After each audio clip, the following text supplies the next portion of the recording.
triste nouvelle pour le monde de la musique.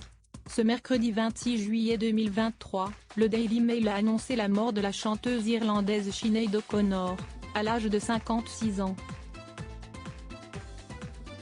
La nouvelle vient de tomber, la chanteuse irlandaise Sinéad O'Connor est décédée.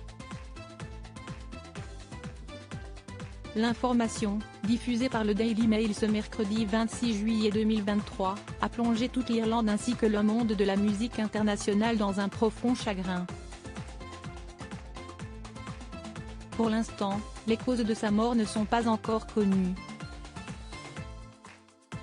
L'artiste, qui s'était converti à l'islam en 2018, avait avoué être en proie à de gros problèmes de santé mentale depuis de nombreuses années.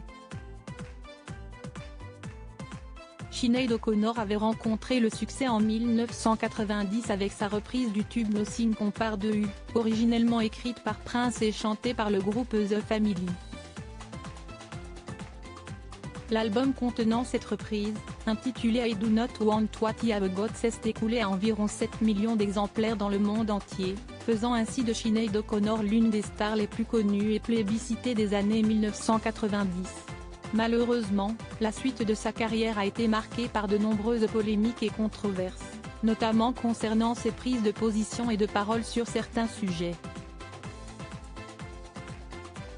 Elle était par exemple l'une des premières personnalités publiques à oser dénoncer les scandales pédophiles au sein de l'Église catholique irlandaise. En 2017, alors que sa carrière était au point mort, la chanteuse décidait de changer son nom de scène pour Magda David.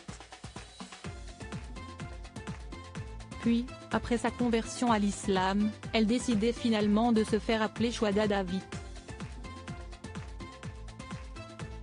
Une vie jalonnée de drames, victime de dépression et autres problèmes de santé mentale comme la bipolarité, Sinéad O'Connor avait déjà fait 4 tentatives de suicide, une le jour de son 33e anniversaire puis les 5 et 10 janvier 2012 ainsi que le 29 novembre 2015.